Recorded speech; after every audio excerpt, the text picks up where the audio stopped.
Hi, welcome to my channel, Kirsten Safford Art. I'm Kirsten Safford and I share everything rocks, lapidary, and art. Today I will share with you my handmade lapidary rock polishing pads. You won't see anything like this anywhere else. This idea came to me through lots of trial and error. So if you've ever wanted to get into polishing stones or lapidary but can't afford the expensive lapidary tools like me, I'll show you how you can turn your Dremel or Rotary Tool into a fantastic lapidary rock polishing tool for pennies on the dollar. If you love this tutorial, crush that subscribe button and tell me what you think in the comments below. Let's get started.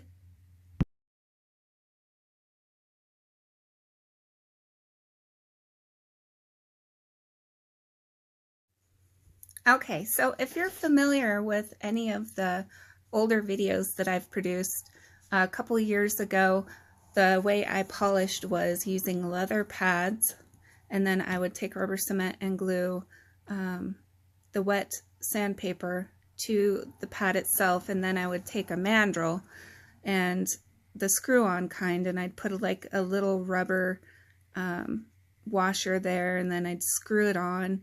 It was always very time consuming because every time I had to change one of the discs, I would have to either take the mandrel apart or just take the mandrel out and put a new disc on. And I found that to be rather annoying. So while it was a good progress step forward for me, I have come to the realization that it just takes too much time.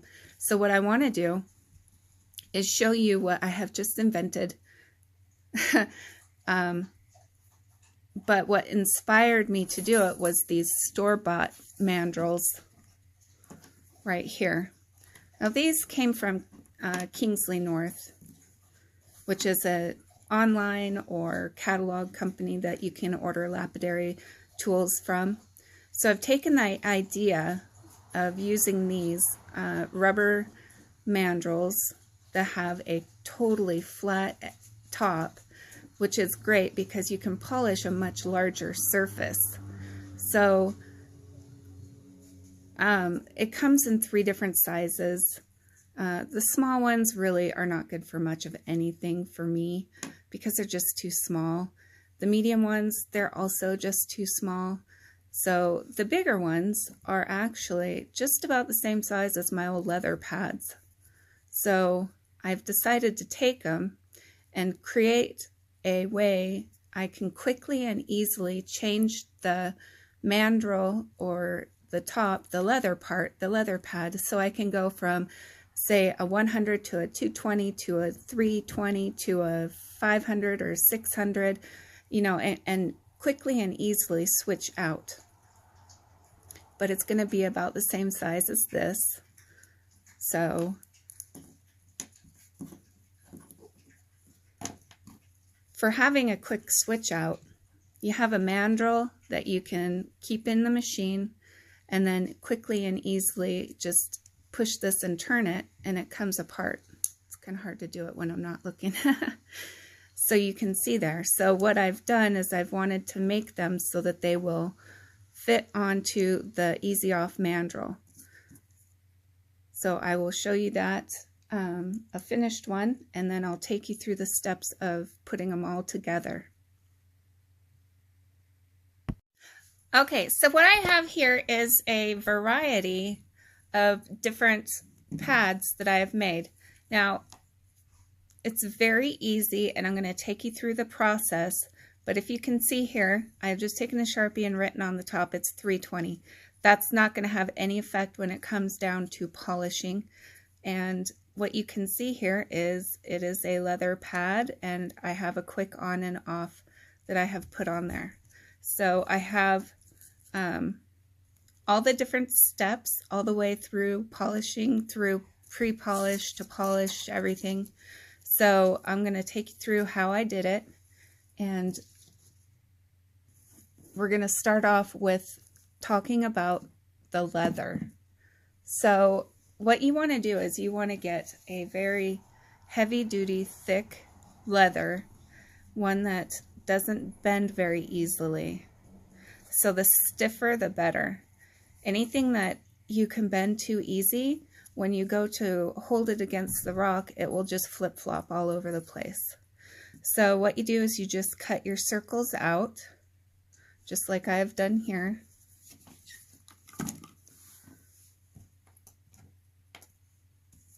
So then you have your circles. Now I like to put the connector on the back, which is more suede, and then on the top, this is where I will put the polishing pad. So for that, you want to make sure you take some really good quality wet sandpaper, and these are pretty new on the market. They're ultra flexible, made out of rubber. Water can be used with the water. Works really, really well. Okay. And the next thing you're going to take is the Dremel sanding tools that come in a pack of 5. So you're going to take your sanding pad and you're just going to take it off of the metal. It should just pop right off. And what you want to do is you want to go in and take as much of the paper off as possible. That came off really nicely. So then you're left with this. And this part, the ring, you want to make sure that you only get glue on the ring part, not on the center where you're going to be sticking the mandrel. So you're going to go ahead and put glue around the outer ring and put it on the back side of the suede leather. And you want to get it as close to the center as possible. And you want to make sure that your leather circles are as round as you can possibly make it. If it is off center for some reason, you may have to go back and trim that and make sure that it is round, because if it's not round, when you're using it with the Dremel, it will cause the Dremel to wobble, and that makes it harder to polish. So one of the things I want to talk about when you're cutting leather is you have all kinds of different scissors, but the best tool that I have found so far are these snips that come from the store Harbor Freight. These easily cut through paper, leather, tin, everything. So I can't leave a link to that store down below, but just remember, Harbor Freight, it's the smaller snips. Okay, so some of the glues that you can use for this would be Gorilla Glue, epoxy, or rubber cement. But my favorite is E6000. E6000, once it cures, it is self-leveling and it's flexible, so it will move with the leather pad, and it's also waterproof, which these are as well. The rubber cement, not as much, but sorry, I'm really shaky today. But this is what I will be using to glue the pads together. So one of the things I wanted to mention about this is when you buy these, they come 5 to a pack, and it takes between 2 and 3 packs to make enough of the polishing pads to go through all stages of pre-polish and polishing with the Dremel.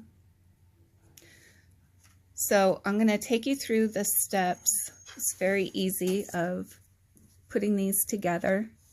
So I always start with, this is the front side that's been smushed down. This is the suede side. So this side is going to get the glue for the polishing pad. It's kind of hard to do it on camera.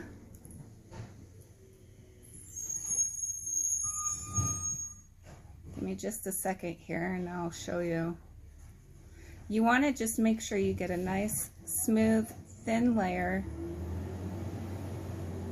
over the entire top, just like that. Oh, it looks like I can smear that around in the middle a little better. So all you want is you want it to just be covered relatively well. And then you're just going to connect these two together and make sure that it's centered. And then press it down. Press it down really good to make sure that that contact is there. You may have to move it around a little bit to make sure it stays centered. And look at it real carefully.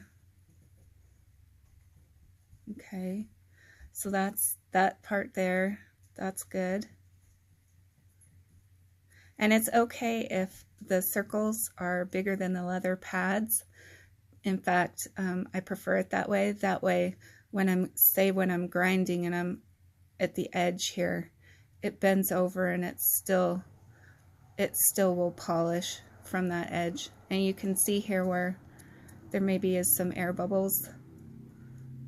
Just go ahead and press those out as well as you can.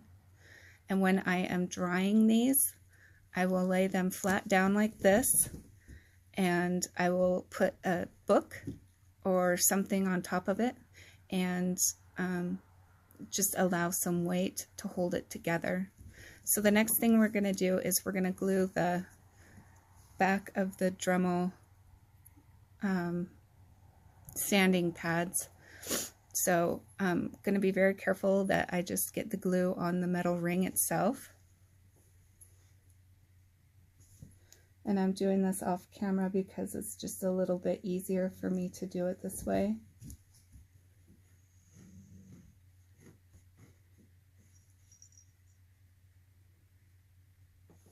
Okay, so then we're going to take it and we're just going to place this in the center of the leather, as close to the center as you can possibly get. That looks really good right there. And then just press it down.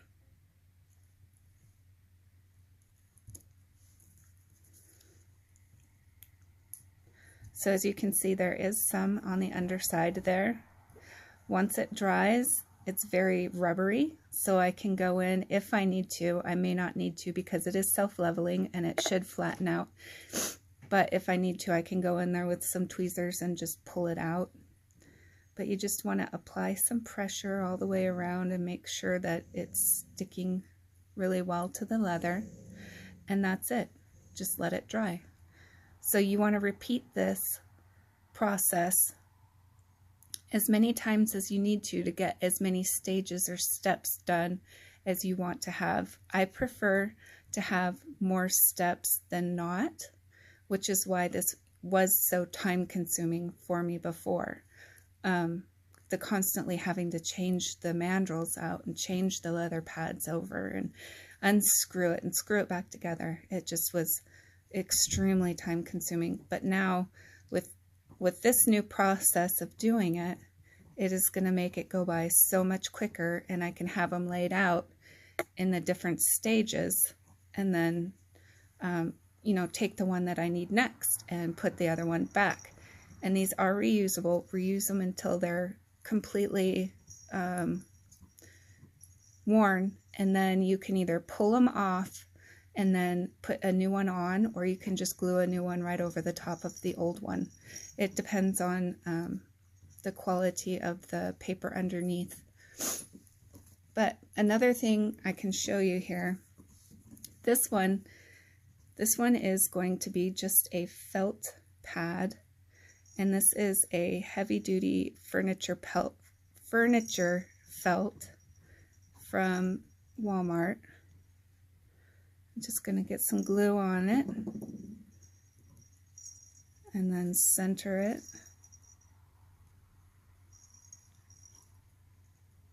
Stuck to my finger a little. Okay. So you can make several different kinds of pads. Now the felt pad is really good for if you need to turn your Dremel up to high heat to really burnish something really well after, say after using some ZAM. and you want to get a nice, good quality, high grade polish.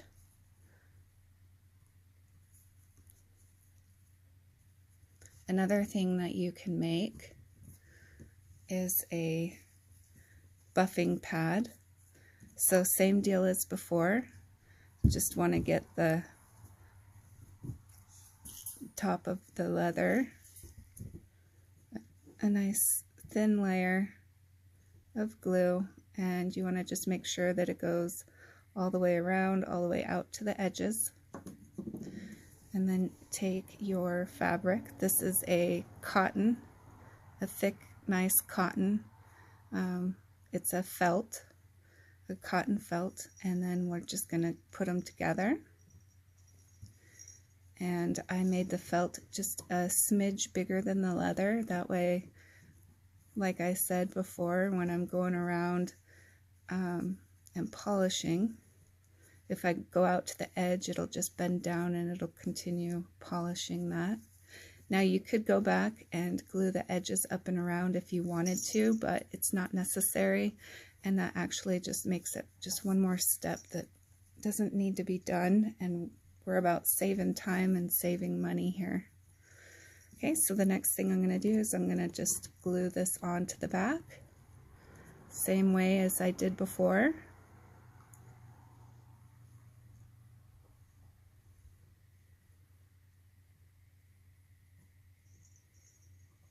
Now, I really hope that you give this a try if you are using your Dremel for polishing, because this does work really well. In the next video I'm making, I am going to be showing you how to face polish gem bone, which is dinosaur bone that comes from Utah. And I will be using these pads to show how well they work. So be sure to watch the next video I upload, and to do that you need to subscribe and click the notification bell and say you want to see all the notifications. Okay, so that is done. Now if I want to, I could use ZAM or any other kind of polish on this. And then the thing is, you can make multiple of these pads. And if you're using Red Rouge, or you're using ZAM, or you're using whatever you're using, you can have that pad set aside and save it with your polish. And that way,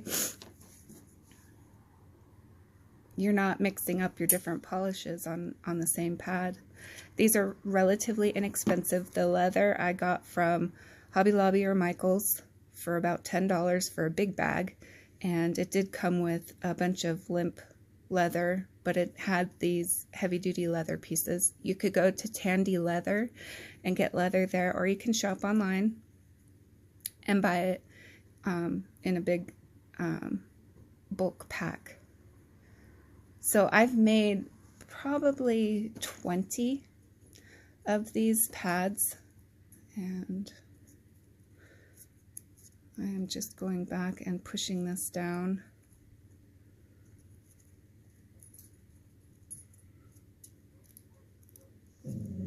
Okay, and I will take you through all the different steps. Now here is a different one.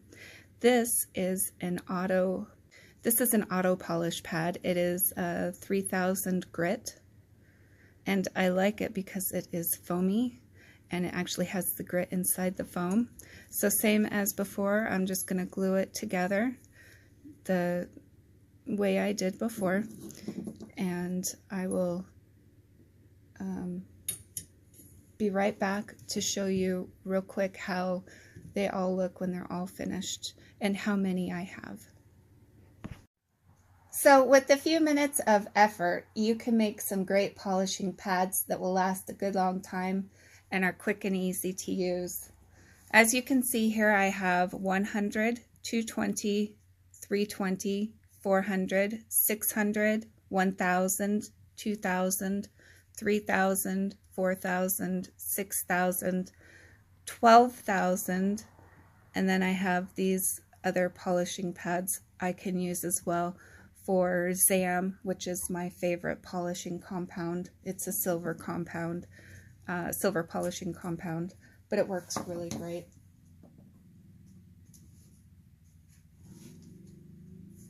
So I want to thank you for watching today. I'd love to know what you're working on, struggling with, or how I can help you. So go ahead and leave that in the comments below. I love making these videos because I'm passionate about everyone being able to, regardless of finances, enjoy the art of rock polishing and lapidary. I hope you subscribe and check out my Facebook page, Dremel Lapidary by Kirsten Safford Art. Be sure to check out the links I leave below in the description. And keep on grinding.